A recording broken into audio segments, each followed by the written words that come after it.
සුපිරි අධිවේගයක් පරදා ඔබ මවිත කරවන වේගයක් විඳ ගන්න. පියවර තුනකින් ශ්‍රී ලංකා ටෙලිකොම් ෆයිබර් ඔප්ටික් ජාලයට එක්වන්න. slp.lk වෙත පිවිසෙන්න. Making headlines on First at 9. Northern Development. Prime Minister Ranil Wickremesinghe highlights increasing capital as pivotal for economic growth in the north. The UNESCO fiasco. Did Sri Lanka cricket know of the alleged unauthorized constructions at the Galle International Stadium? We don't have any notice whatsoever of asking us to demolish any construction work. Timely reminders.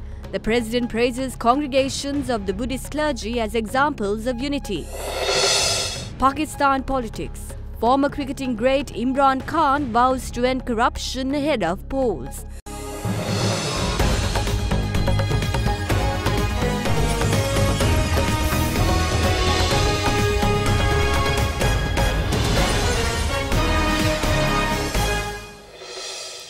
Well, a very good evening to you and welcome to First at 9. I'm Katharina Chang.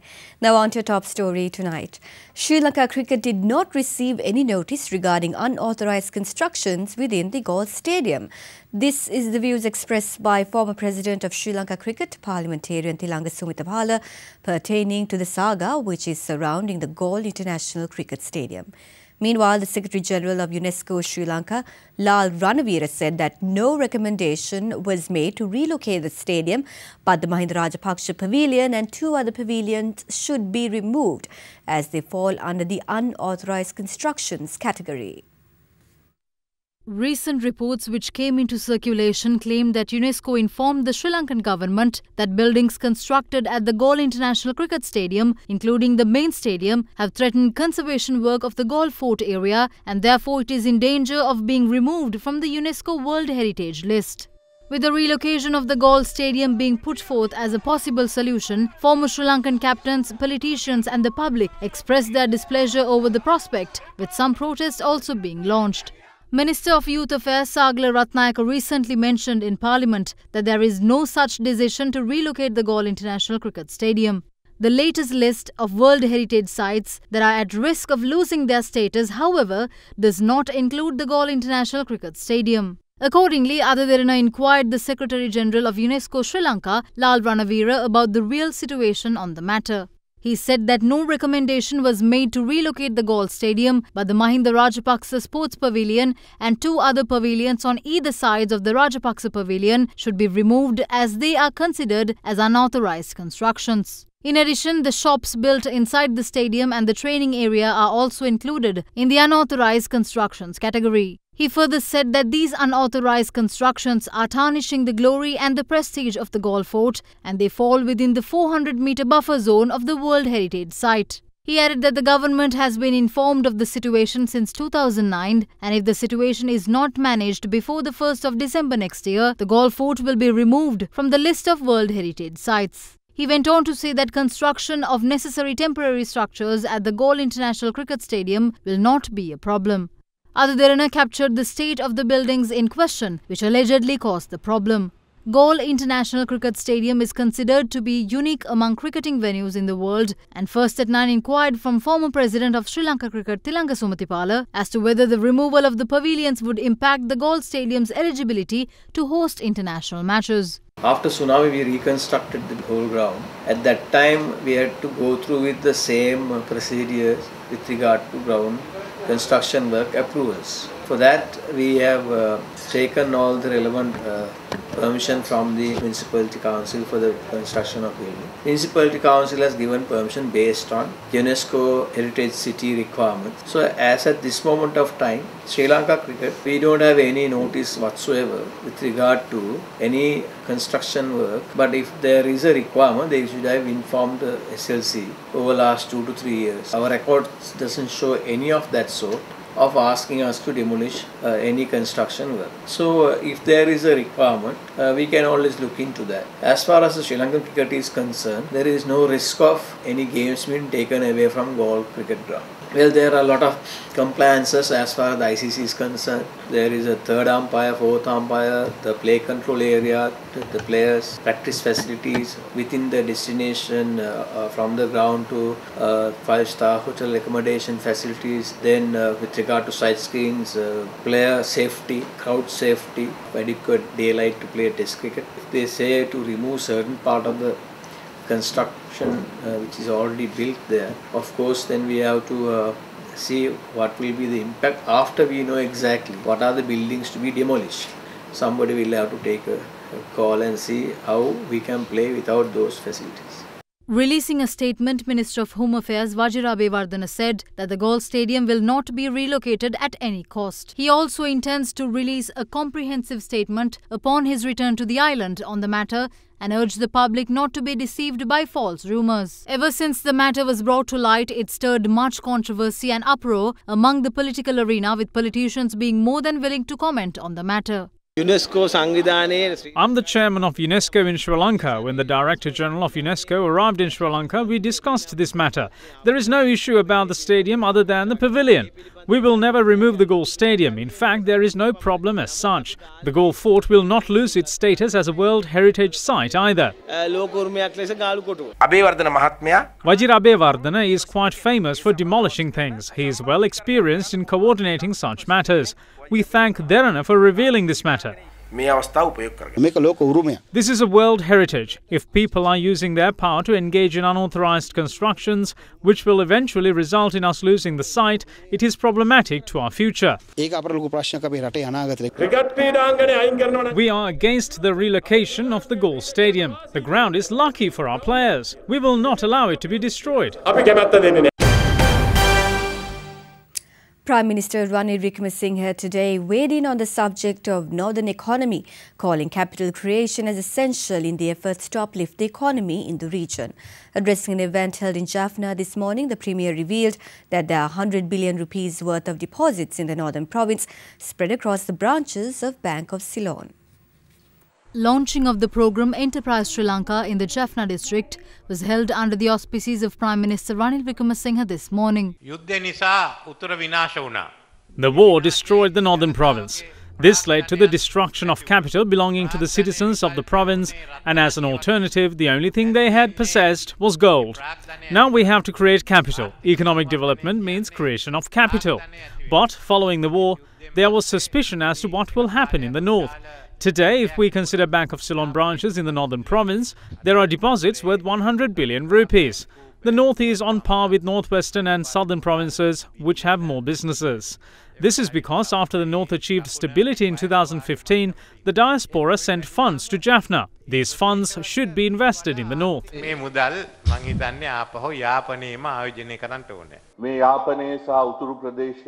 Women in Jaffna and other places in the northern province have been indebted and victimized by persons who have lent money to them at high interest rates. Now you do not have to depend on such individuals, but rather come to the bank and obtain a loan at 6% of interest rate.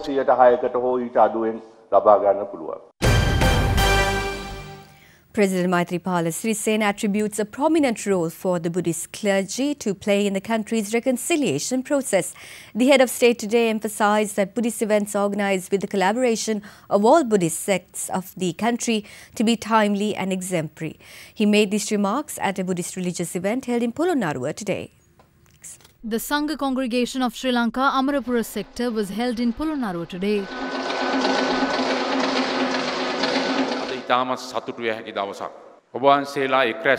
Today is a day to be happy. We see this Sangha congregation as an exemplary event for the whole country. Your gathering and discourse is extremely important today when there is a social downfall in the country because of commercial competitiveness. We see this gathering as a blessing for the whole country. I see these kinds of Buddhist discourses and congregations organized by all Buddhist sects of the country without any disagreement among themselves to be extremely timely. You are engaged in the good deed of making differences in people's minds through spirituality where legislation failed.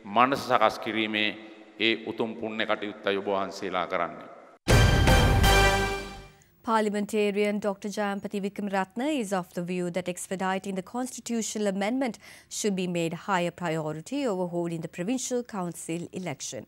He elaborated on the matter during a conference held in the area of Kegalle.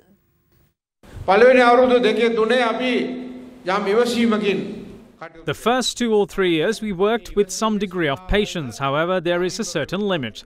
We told the public that we will bring a change, and it is in this backdrop that we were able to emerge victorious on the 8th of January.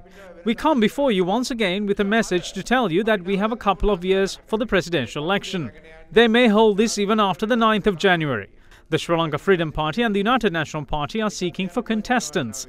Therefore, it is no surprise that Mahinda Rajapaksa too is finding contestants. However, since we promised the people that we will abolish the executive presidency in the last election, we cannot say during the upcoming election that this will be the last election to be held in this manner. It cannot be tolerated, especially without delivering on the previous pledge. We should abolish the executive presidency instead of seeking for contestants. I'm also sorry to say that after coming into power, it is because of those individuals who are part of the presidential secretariat that the 19th Amendment to the Constitution became useless. What became of the 19th Amendment to the Constitution? It created 2 central sources of power. On one side, we have the President with certain powers and responsibilities, and on the other, we have the Prime Minister. There is a power struggle between the two. As we know, the Prime Minister is not willing to accept capital punishment, but the President is in favour of this, and the Chairman of the Cabinet is the President.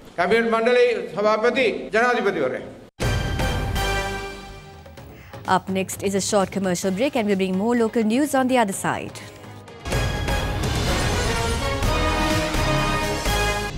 You are watching Sri Lanka's award-winning news channel, Derana 24/7.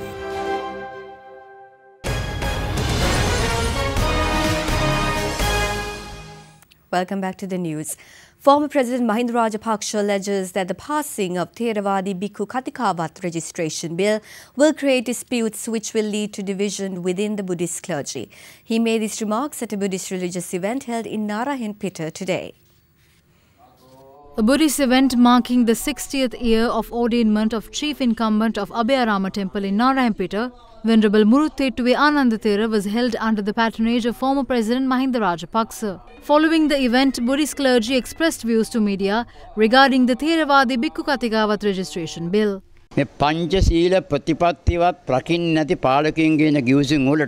would be an insult to the Buddhist clergy if we are working according to a government which doesn't even protect the 5 moral precepts of Buddhism. We are asking them to withdraw these kinds of parliamentary acts. Minister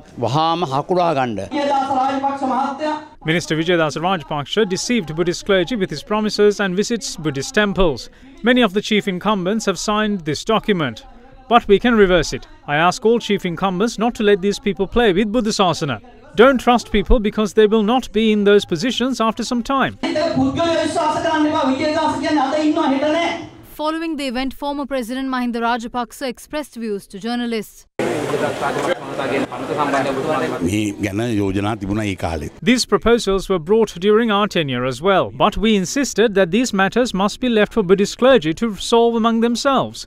They have already committed all manner of sins. Now they are going to commit one of the biggest sins, which is creating disputes among Buddhist clergy to divide them. Given the fact that Minister Vijayadasa Rajapaksa is one to switch from one side to the other, we don't know if he is plotting against the government.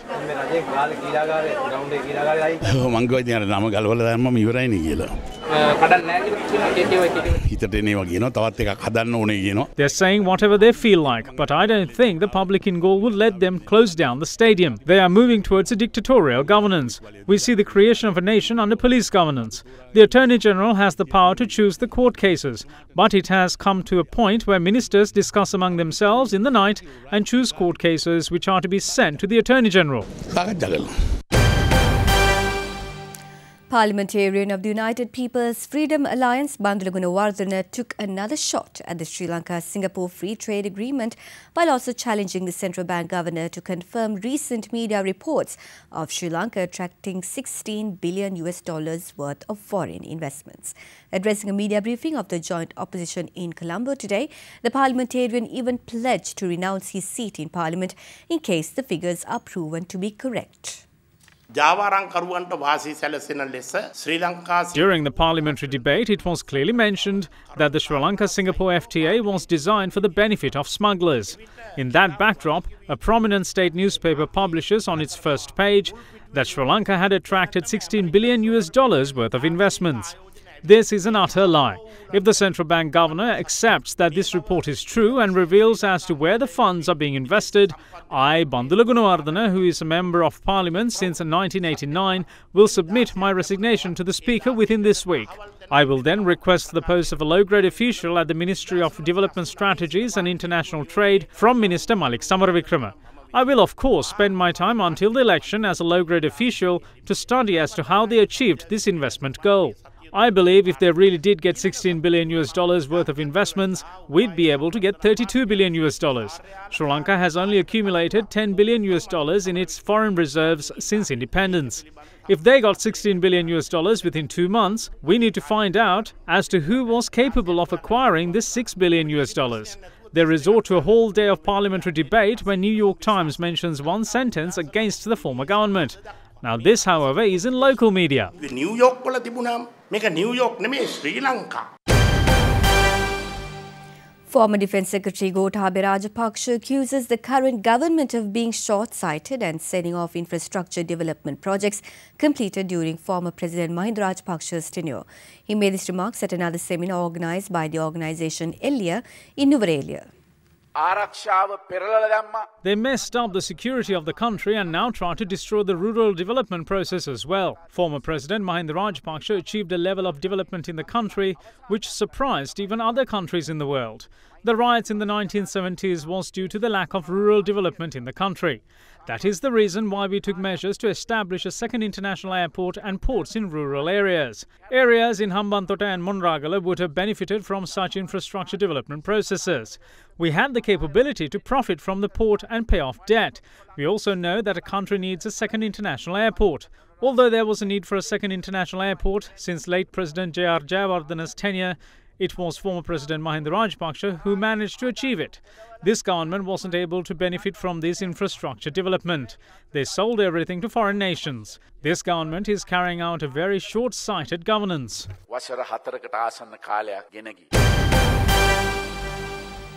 A series of free medical clinics organised by the humanitarian initiative Derana is currently being conducted. Yesterday, the initiative saw the 34th such clinic being worked off in Anuradhapura. Derana.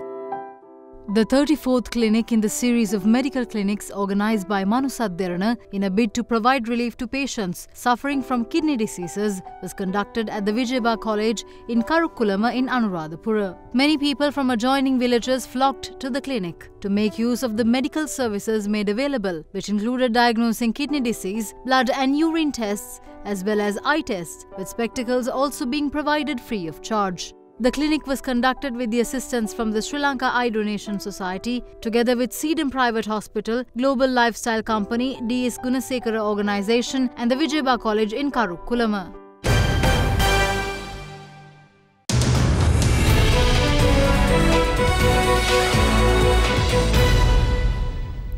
On Business News tonight, Australian High Commissioner to Sri Lanka Bryce Hutchison stresses that more needs to be done in opening doors to trade and investment if Sri Lanka is to achieve sustainable economic growth, which the country strives for. He expressed these views at the launch of the Sri Lanka Trade Information Portal held in Colombo recently. Sri Lanka unveiled the Sri Lanka Trade Information Portal under the auspices of Minister of Industry and Commerce, Rishad Badiuddin, in Colombo recently. The online platform is a project spearheaded by the Department of Commerce in collaboration with the National Trade Facilitation Committee and developed with support from the World Bank and Australian High Commission in Sri Lanka.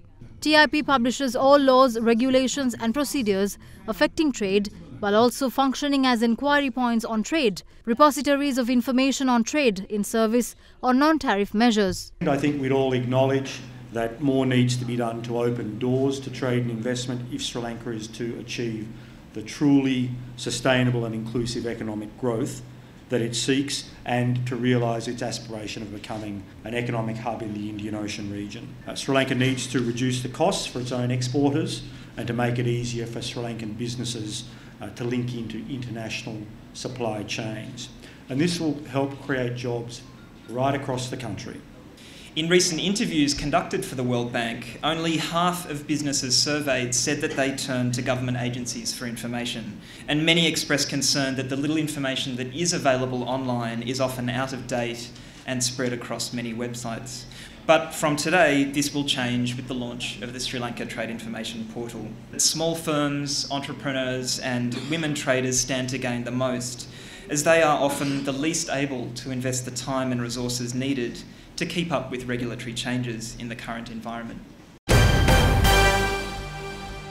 International Monetary Fund warns world economic leaders that a recent wave of trade tariffs would significantly harm global growth, a day after US President Donald Trump threatened a major escalation in a dispute with China. IMF Managing Director Christine Lagarde said she would present the G20 finance ministers and central bank governors meeting in Buenos Aires with a report detailing the impacts of the restrictions already announced on global trade. The IMF Managing Director Christine Lagarde heralded a warning on the impact of recent wave of trade tariffs on the global growth shortly after the top US economic official, Treasury Minister Steven Mnuchin, told reporters in the Argentine capital there was no macroeconomic effect yet on the world's largest economy. I have a very documented answer, which we are sharing with members of the G20 during the finance and governors ministers meeting. We are not speculating on what could come next. We are not either speculating extensively on the confidence effect, because that needs to be very granular and it needs to go deep into the supply chains that have been formed over the years. But it certainly indicates the impact that it would have on GDP, which in the worst case scenario, under current measures and not taking into account most recent announcement, is in the range of 0.5% of GDP on a global basis. Long simmering trade tensions have burst into the open in recent months, with the United States and China, the world's number 2 economy, slapping tariffs on $34 billion worth of each other's goods so far. The weekend meeting in Buenos Aires comes amid a dramatic escalation in rhetoric on both sides. On Friday, US President Donald Trump threatened tariffs on all $500 billion of Chinese exports to the United States. Market analysts expect the Colombo bourse to continue on an upward trend, but at a slower pace over the course of the week.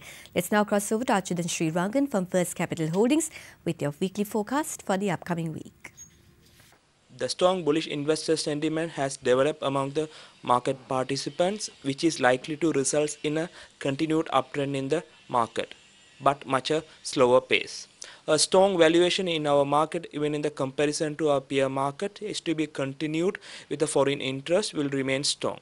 And that buying interest in the local and high net worth retail investors are likely to slowly enter into market.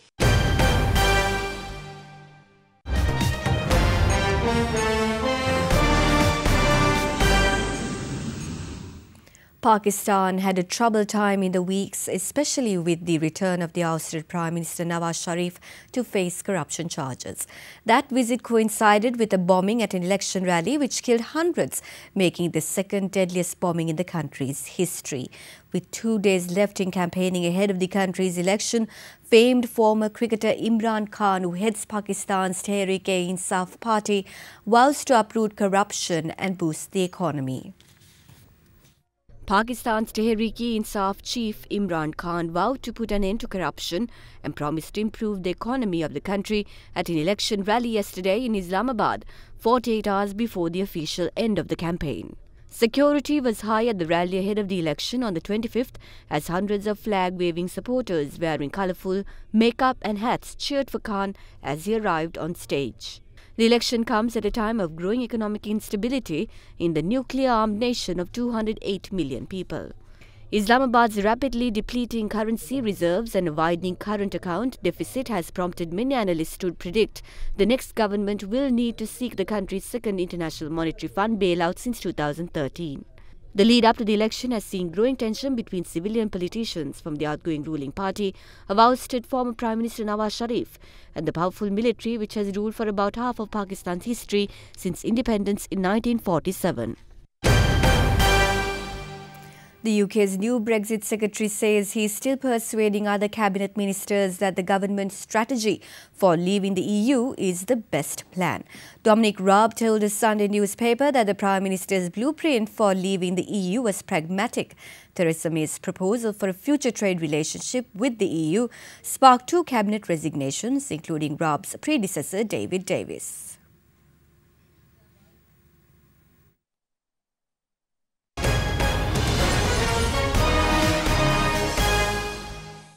You are watching Sri Lanka's premier news channel, Other Derana 24/7.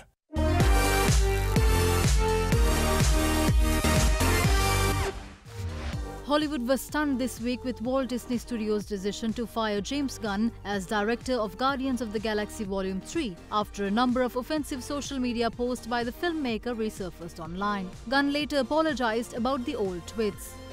The musical world of Mamma Mia, Here We Go Again took the top spot at the US box office this weekend with takings of $38 million since its opening on Friday. The movie is already drawing rave reviews from critics and fans.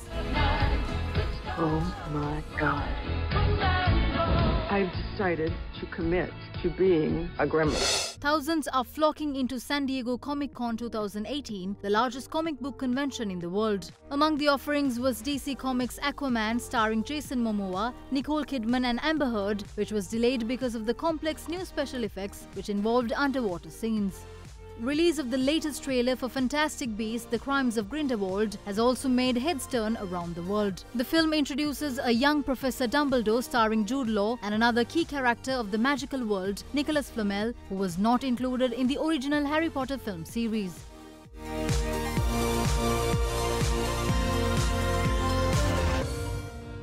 You are watching Sri Lanka's #1 news channel, Other Derana 24/7.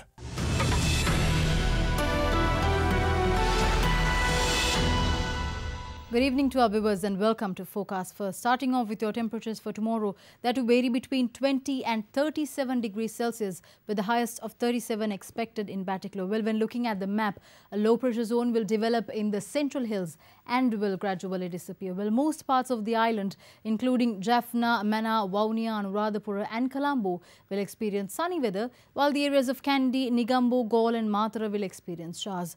That's all from the Weather Centre tonight. Up next is your City by City forecast.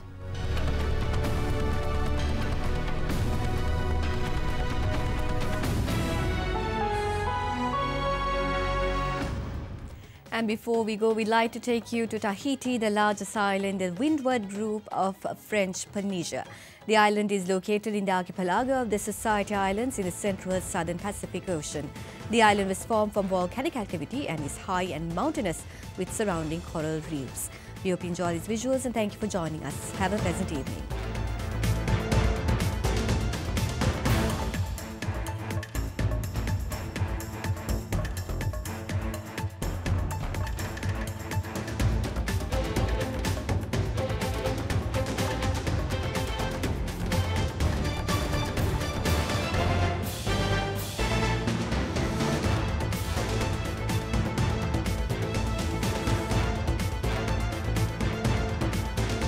Bringing you the news and information 24 hours a day.